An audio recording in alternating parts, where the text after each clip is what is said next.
देखो आज का टेंस रहेगा हमारा पास्ट टेंस। पास्ट टेंस नाम से क्लियर है कि पास्ट में जो भी काम होता है उसके बारे में हम लोग को जानना है। भूतकाल में बीता हुआ समय में जो भी काम हो चुका है, ठीक, वैसे काम जो ऑलरेडी डन है, यानी कि उसको करने का जरूरत नहीं है, पहले ही हो चुका है। ठीक है, पास्ट में या तो हो चुका है या हो रहा था। ठीक है, वो सारा टेंस या वो सारा काम हम लोग पास्ट टेंस में पढ़ेंगे। पास्ट टेंस का हिंदी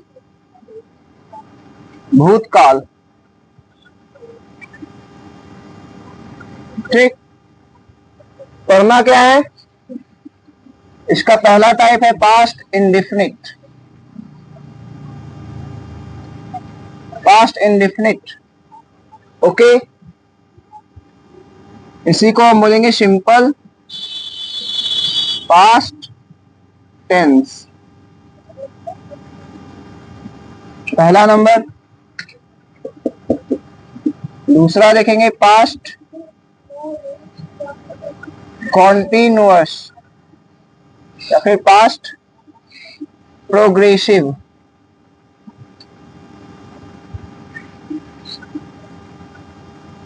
और तीसरा थर्ड देखेंगे हम लोग पास्ट परफेक्ट। तीन टेंस के बारे में जानना है और तीनों पैरेलल एकदम, जैसे प्रेजेंट टेंस में प्रेजेंट इंडेफिनिट था, ठीक उसी तरह से पास्ट टेंस में पास्ट इंडेफिनिट। वहां पर भी कॉन्टिन्यूअस टेंस है, प्रेजेंट में प्रेजेंट कॉन्टिन्यूअस, पास्ट में आएगा पास्ट कॉन्टिन्यूअस। प्रेजेंट में देखिए तो प्रेजेंट परफेक्ट, पास्ट में देखेंगे पास्ट परफेक्ट। यहाँ पर भी काम सेम है। पास्ट की कोई हैबिट को हम लोग दिखाएंगे पास्ट इंडेफिनिट से। पास्ट में कोई काम कंटिन्यू था तो उसको हम दिखाएंगे पास्ट कॉन्टिन्यूअस से। पास्ट में कोई काम ऑलरेडी डन है, ठीक है, पहले ही हो चुका है कोई काम, पास्ट में ही हो चुका है, उसे हम दिखाएंगे पास्ट परफेक्ट से। तो पहला टेंस आज का हम लोग पढ़ेंगे पास्ट इंडेफिनिट। क्या पढ़ेंगे? पास्ट इंडेफिनिट, या फिर इसी का एक और नाम है simple past tense. Simple past tense. सबसे पहला काम है कि हिंदी के वाक्य को कैसे पहचानेंगे, क्योंकि हिंदी हम लोग पहचानते हैं उसके बाद ही उसका इंग्लिश बना पाते हैं। सबसे पहला काम क्या रहता है? हिंदी को पहचानना। हिंदी में ही हम लोग बोलते हैं, फिर उसे ही हम लोग ट्रांसलेट करते हैं इंग्लिश में, दूसरी भाषा में। ठीक, तो पहले हम लोग जानेंगे हिंदी का कौन कौन सा वाक्य, या फिर हिंदी में वाक्य के अंत में क्या ऐसा आ जाए जो हम समझेंगे कि वो पास्ट इंडेफिनिट का वाक्य है। ठीक, हिंदी इसका होगा एकदम आसान। वाक्य के अंत में था, ती, थी, ते, थे, ये तीन में से एक रह सकता है, या फिर आ, दीर्घई, या फिर ए। अगर कोई भी सेंटेंस हिंदी का इन सब में से खत्म हो रहा है, किसी में से, जैसे ता, था, ती, थी, ते, थे, या फिर आ, ई और ए, इनमें से किसी से भी अगर हिंदी का कोई भी वाक्य खत्म हो रहा है तो जाहिर सी बात है वो किस में है, कौन सा टेंस में है? पास्ट इंडेफिनिट में। फॉर एग्जाम्पल वो स्कूल जाता था, स्कूल जाता था, वो पास्ट में जाता था नहीं, मे भी कि अब नहीं जा रहा, पास्ट में बोल रहे हैं। ता था बोल रहे हैं लास्ट में, ता था पे खत्म हुआ है, स्कूल जाता था, कौन सा टेंस में है ये? Past indefinite. या फिर वो स्कूल गया, वो स्कूल गया, ये किस पे खत्म हो गया? आ पे खत्म हो गया, तो ये भी क्या है? पास्ट इंडेफिनिट ही है। या तो आ पे खत्म हो जाए या फिर ता था पर, और भी चीज पे खत्म हो सकता है। अब स्ट्रक्चर देखना है, हिंदी तो मालूम चल गया, अफर्मेटिव का स्ट्रक्चर,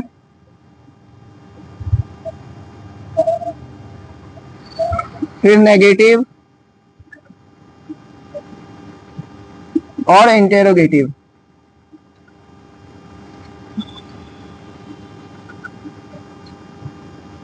अफर्मेटिव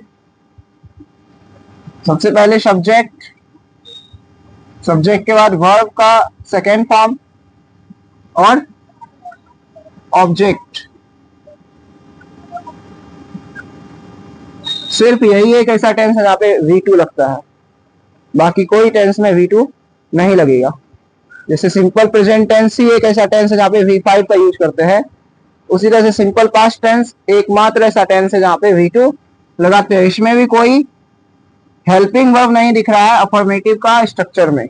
हेल्पिंग वर्ब है कोई भी नहीं है।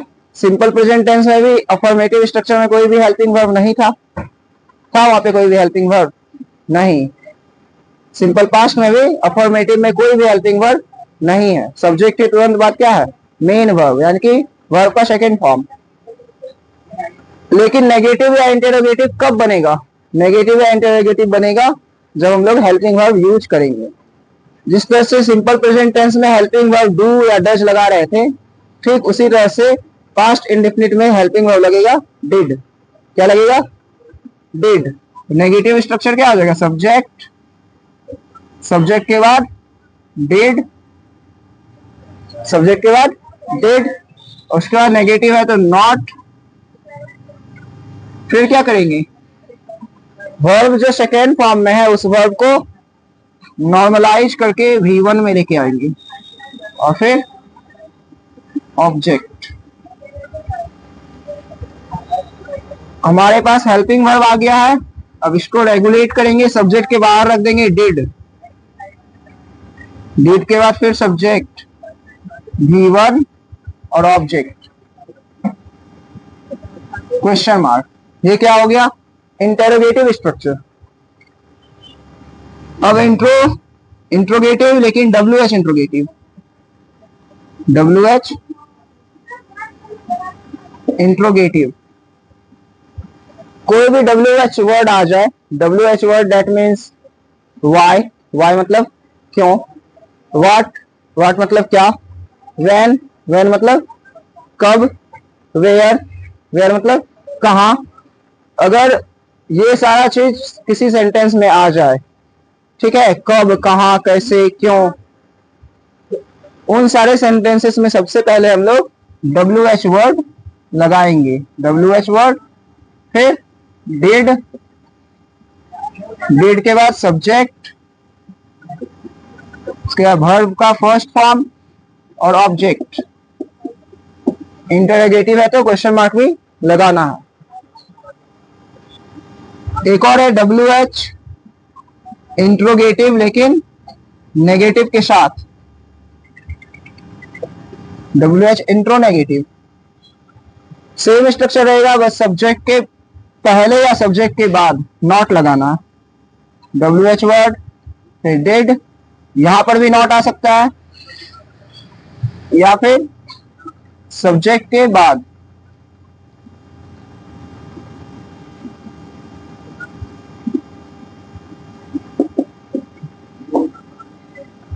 तो ये 5 स्ट्रक्चर्स है। चलो तो अब एक एक सेंटेंस हम लोग देख लेते हैं हर एक स्ट्रक्चर से। ठीक, एकदम आसान टेंस है। जिस तरह से हम लोग प्रेजेंट इंडेफिनिट पढ़े हैं, सिर्फ उसमें क्या करना है, है के जगह पे था बैठाते जाना। जहां जहां पे है लगा रहे थे वहां वहां था बैठा देंगे। ठीक है, एकदम आसान है। वहां पर कम से कम डू और डज लगाने का भी झमेला था, कहां पे डू लगेगा कहां पे डज लगेगा, लेकिन यहाँ पर तो सब जगह डिड ही लगेगा। और डिड के साथ वर्ब कैसा? तो फर्स्ट फॉर्म ऑफ वर्ब। ठीक, चलो देखो एक एक सेंटेंस देखेंगे बस। फॉर एग्जाम्पल, वह स्कूल आता था।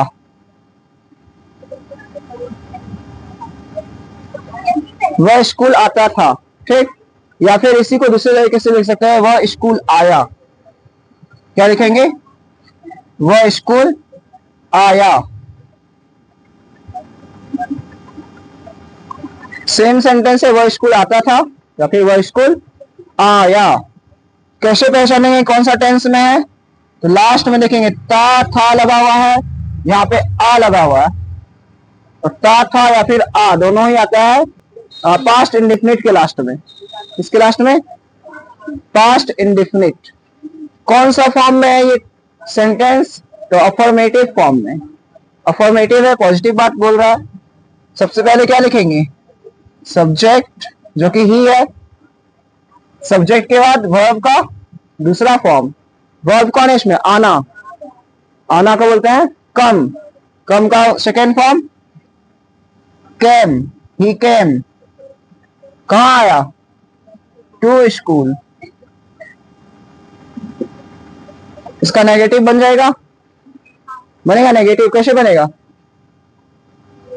वह स्कूल नहीं आता था या वह स्कूल नहीं आया, ऐसे बनेगा। वह स्कूल नहीं आता था या फिर वह स्कूल नहीं आया। क्या बोलेंगे? ही, और नेगेटिव में ही के बाद सब्जेक्ट के बाद लगाएंगे डिड और नॉट। तो ही डिड नॉट। ठीक। और कैम को क्या करेंगे? कम। ही वन में लेके आएंगे। He did not come to school. हो गया। इंटरोगेटिव बनेगा। कैसे बनेगा? बोलेंगे हम लोग इंटरोगेटिव में क्या वो स्कूल आता था या फिर क्या वो स्कूल आया। Yes no interrogative. WH interrogative नहीं, यस और नो इंटरोगेटिव। क्या वो स्कूल आया, तब क्या बोलेंगे? इस डिड को सामने लेके आएंगे। Did he come to school और question mark. Did he come to school, क्या वो स्कूल आया। WH सेंटेंस में लिखेंगे हम वह स्कूल क्यों गया, क्यों गया या क्यों जाता था। क्यों गया या फिर क्यों जाता था। इसी का हम क्या बोलेंगे? सबसे पहले WH वर्ड वाई, उसके बाद WH इंटरोगेटिव में WH के बाद डिड लगाते हैं। वाई लिख दिया WH वर्ड, उसके बाद डिड लगाएंगे। डिड के बाद सब्जेक्ट। सब्जेक्ट कौन है? ही। Why did he. उसके बाद वर्ब का फर्स्ट फॉर्म क्या बनेगा? Why did he go to school. Structure पे सिर्फ वर्ड को बैठाते हैं, सेंटेंस बन जाता है। ठीक है। WH का ही नेगेटिव फॉर्म बन जाएगा इसी से सेम। यहां पर क्या कहेंगे? वह स्कूल क्यों नहीं गया या वह स्कूल क्यों नहीं जाता था। क्यों के बाद नहीं लगा देंगे। वह स्कूल क्यों नहीं गया या फिर वह स्कूल क्यों नहीं जाता था। सेम स्ट्रक्चर में सिर्फ या तो सब्जेक्ट से पहले नॉट या फिर सब्जेक्ट के बाद में not. Why did he not go to school? Why did he not go to school? एकदम आसान है।